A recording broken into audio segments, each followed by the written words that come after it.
whale strikes did happen, and there were angry whales that would pursue boats of whalers when they're out hunting them to take them down. Hi, I'm Jim Delgado. I'm a maritime archaeologist and historian. I've been in the business for 45 years and worked on over 100 shipwreck investigations. Today we're going to be looking at shipwrecks in movies and TV and judge how real they are. Lost. Not gone.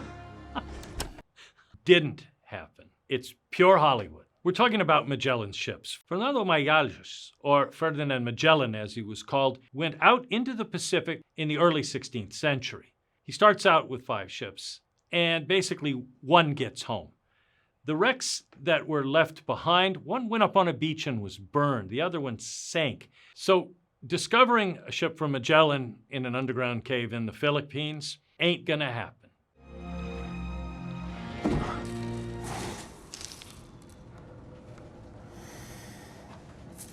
Cloves. Those cloves would have been, first off, not even still in a barrel. They would not have retained any smell, but there's more to it that also just makes me go, oh yeah, right.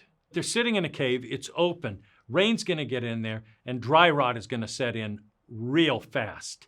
The fact that you still have sails intact after 400 years, no. That you have the wood intact, that you can walk around, no. Here's your gold you've been looking for. You happy now? Oh no. I've only worked on one wreck, and we found a tiny little bag of 58 silver coins. This myth of shipwrecks having treasure has been disastrous for archaeology. We know more about ancient Roman wrecks, for example, than we do about the ships from this time period because everybody thinks they're full of treasure, and treasure hunters have just torn them apart in the past. That drives me crazy. Holy shit. The gold, yeah, it would have survived. It would have been that way. But you start kicking gold over like that, that beautiful mask would have been dented. Gold is soft. So unless he wanted to melt it down, he was really not being a smart treasure hunter.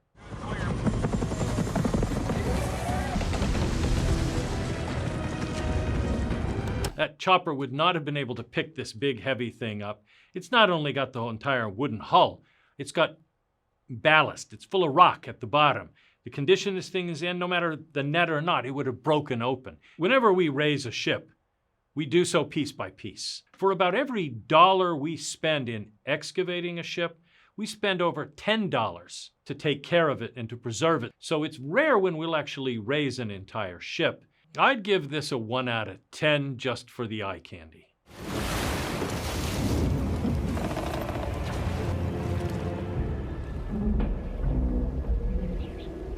No way.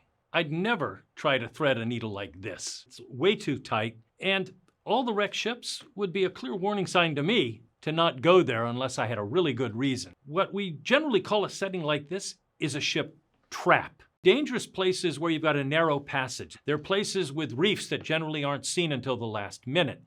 And that includes spots like Bermuda and its reefs, where there's plenty of wrecks, or the dry Tortugas, famous in pirate lore, off the coast of Florida.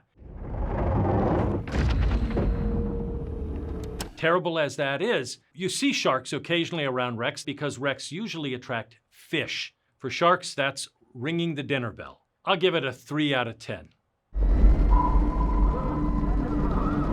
Okay, take her up and over the bow rail. The submersibles are real. They're the Mir 1 and the Mir 2. They're no longer working, but I've dived in those subs. I was part of an expedition in 2000, and I came back as chief scientist. We completely mapped all of Titanic on the outside. These subs are 6 feet in diameter, nickel steel, really thick. Those tiny little portholes are set in, made of thick lucite, because you have to withstand 6,000 pounds per square inch pressure. This gives you a sense of just what the pressure is. This is an ordinary styrofoam cup that I brought down in a mesh bag tied to the outside of the sub. This full-scale styrofoam cup was made this small and this tough by 6,000 pounds per square inch pressure.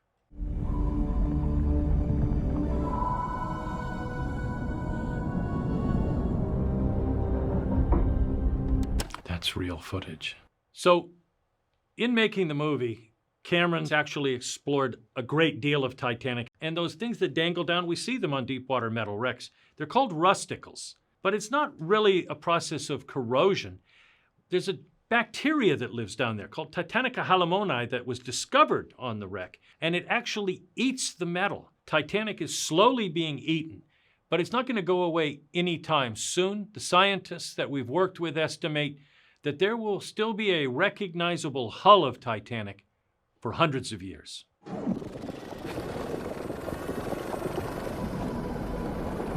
Okay, Lewis, drop down to B deck. Okay, A deck. This is absolutely 100% accurate. These robots are ROVs, for remotely operated vehicles. In my last mission to Titanic in 2010, we didn't go in subs, we sent those down. And with these robots and with lighting systems, you could see so much more of Titanic.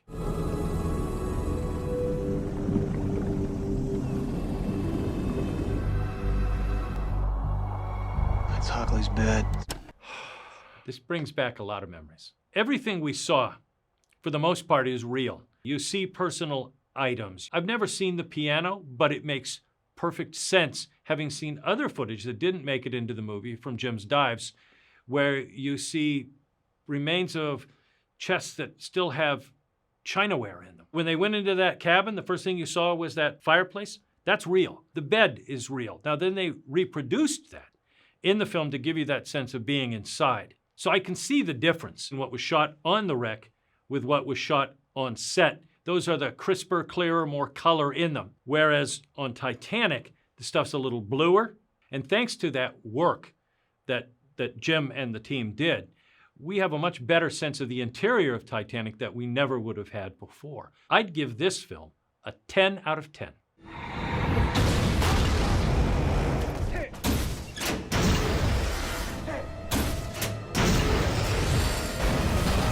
Yes.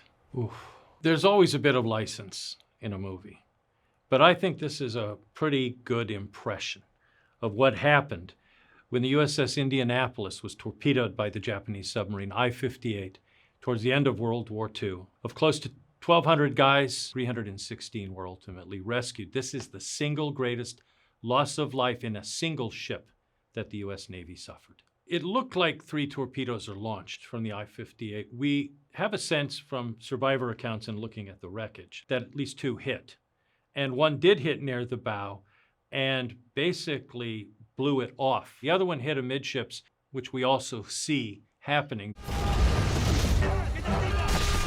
Hitting it amidships right in the heart not only opened up another big hole, it also killed the power. And you see that the engine room is not responding. They have lost steam. They've got fuel oil on fire. Electrical systems are down. That was the fatal blow. As to whether or not the torpedo's going all the way through or that's other things, it's hard to say. Now, I've looked at a merchant ship torpedoed by a Japanese ship using the same type of torpedoes. What I saw was it creates a bubble of super pressurized water that just tears through the steel like it's wet cardboard.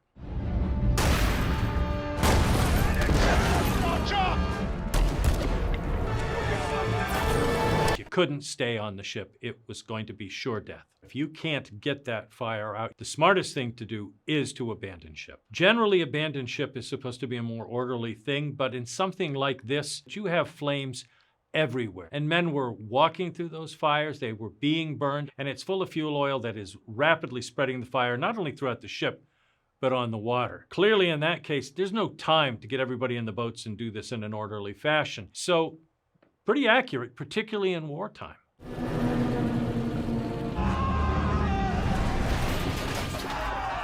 The way they depict the sinking more or less confirms not only what the survivors said, but also Captain Hashimoto of the I-58, who with his crew witnessed the end of Indianapolis. But what also helps inform it was the rediscovery of the wreck deep in the Pacific. And that is how a big ship like that, even a heavily armored warship, no power, no pumps, fires everywhere, the ship open to the sea, is going to go down that fast. I would give this a 9 out of 10.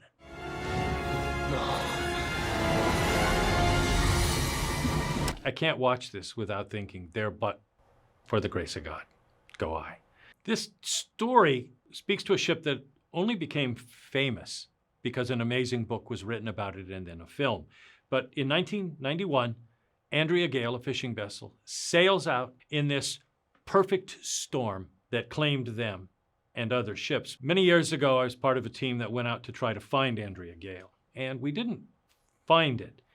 But what the film shows is them encountering basically a rogue wave. Rogue waves usually are not storm waves. They're a big wall of water that's formed elsewhere and come out of nowhere on a otherwise calm sea. They used to be misbelieved. It was a sailor story. But now that we have satellite views, we can actually see them from space forming and moving. This wall of water is pretty big, bigger than perhaps I might have thought. I think there's a little bit more of Hollywood in that. There was nothing they could do other than try to go over that wave. If you turned around and tried to run, it would have came right down on them and sent them straight to the bottom.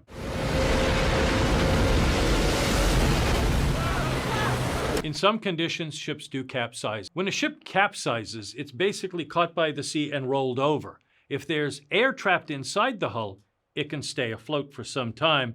In this case, what we see is that the air gradually comes out as the ship is moving, and the crew deep inside are trapped. This movie captures the essence of what it means to have to go to work on the sea and not be able to come home.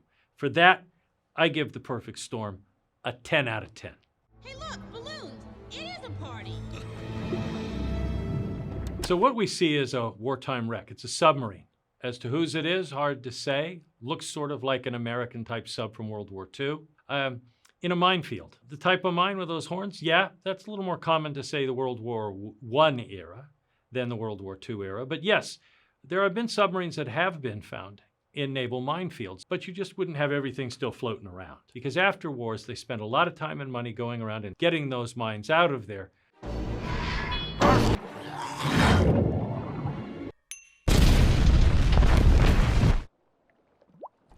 That torpedo would have been deadly. Explosives can last a long time underwater. Anytime we've been on the bottom and on a wreck, you stay away because they could go off. Depending on how deep the water is and the length of the bubble created by the explosion, it might not be seen on the surface and maybe only as a slight little bubble bath as the two pelicans experience. My granddaughter loves it.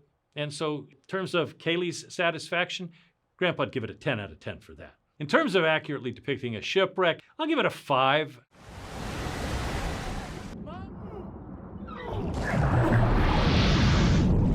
What we see here is what we call progressive flooding. Ships are designed to keep water out. So when water starts to come in, if you can't get it out, if you can't keep pumping it out, pumps are the only means that you have to keep water outside of the ship.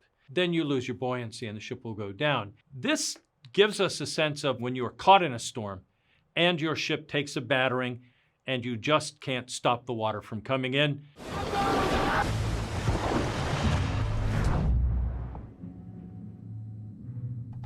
I've been in a storm at sea in weather like this. If they hadn't been able to get the power back and to get the ship upright, I'd be down at the bottom of the sea now with the rest of the team. So this brings back a pretty powerful memory of how easy it is to go from ship to shipwreck. I'd give this film an 8 out of 10 in terms of depicting a high seas shipwreck caught in the grip of the sea and bad weather.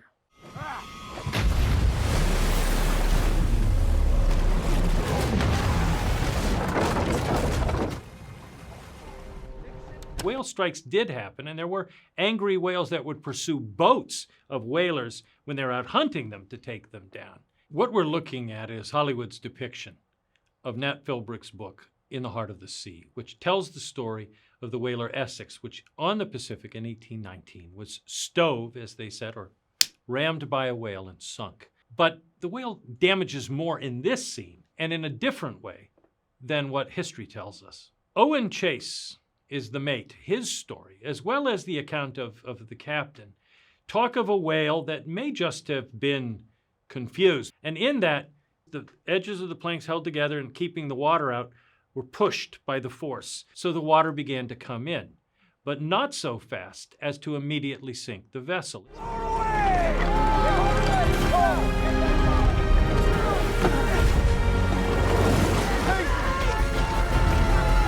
way they depicted things was a little more rushed. It stayed afloat for enough time to elapse so these guys could get supplies, get their boats ready, and leave without a panic. But what they're doing is absolutely right. You take sails and other things so that you can rig cover for you guys in the sun as well as sail.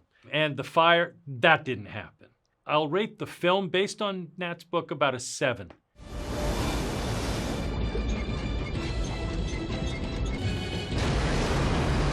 What these guys were trying to do is probably turn the steering a bit, and they're turning that starboard bow thruster to push their vessel off of the other side. So turning bow thrusters alone, which are down in the hull, and they basically have propellers, they're not really there for navigation, and I doubt they would have had enough effect. It's so plausible that they knew what was going to happen, and were just trying to keep it from striking in and to give them a little extra leverage to stay off the other ship.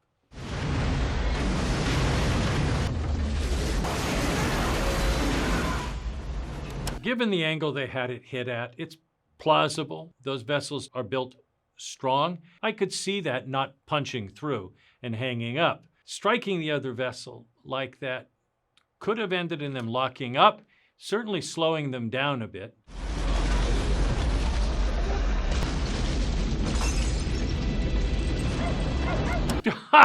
Wow.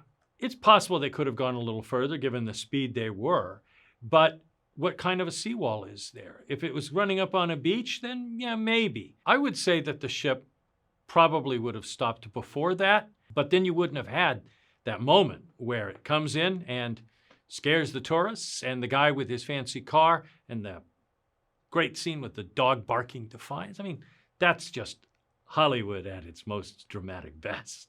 I'll give this a 7 out of 10, just because it's fun and it does give you a sense of the power of ships and why we try to keep them from hitting each other.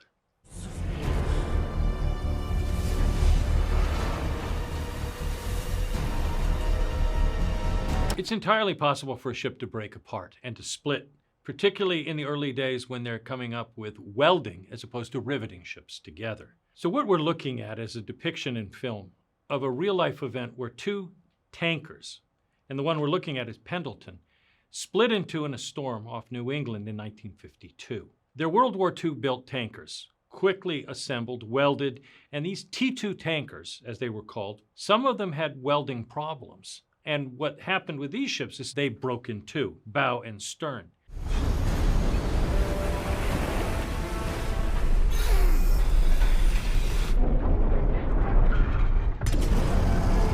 It's entirely plausible. These ships, particularly wartime-built ships, were built knowing, with the Battle of the Atlantic and U-boats torpedoing, with watertight bulkheads, if you lost one portion, you could stay afloat. In terms of navigating it, purposely being steered into a shoal. That's not what history says. What history says is that it drifted up there, and it was driven there by the force of the storm and the waves. So while this is a dramatic Hollywood moment, you do get the sense of these guys keeping their head and keeping steam up and some power so that they had light. I'll give it a 9 out of 10. At 800 feet, passing through thermocline. All my life support is in the green. Wow. I've worn one of those suits in a moon pool to test it out. They're called a 1-atmosphere suit. Basically, it's like a suit of armor that you wear like a sub. Hard suits were rated to go initially about 1,500 feet down to 2,000. The depth they're at, perfectly right. It's a phantom jellyfish. The phantom jellyfish is absolutely real. I think all told, less than 30 have been spotted on deep sea missions. They do glow, and those arms, they can be about this big. They can be as deep, we've seen, as up to 21,000 feet. And it's another reminder that there's so much life down there that seems alien to us, but that we are constantly encountering. Never seen one this color. Salazar, we just lost Jackson's vitals. Checking vital signs is absolutely part of a mission. You gotta do it. You got a human being in that. Not counting Namor and vibranium and all of that. In terms of depicting what these suits do, I'd give that scene a 10 out of 10. My favorite shipwreck in a movie or a show has to be Titanic, because it's a wreck that everybody knows, and it's a wreck that has been depicted in movies throughout time. And all of them ultimately focus on why I, as an archaeologist, study shipwrecks. These are people stories, and through shipwrecks we learn more about people. Thank you for watching, and if you enjoyed this video, why don't you click on the video above?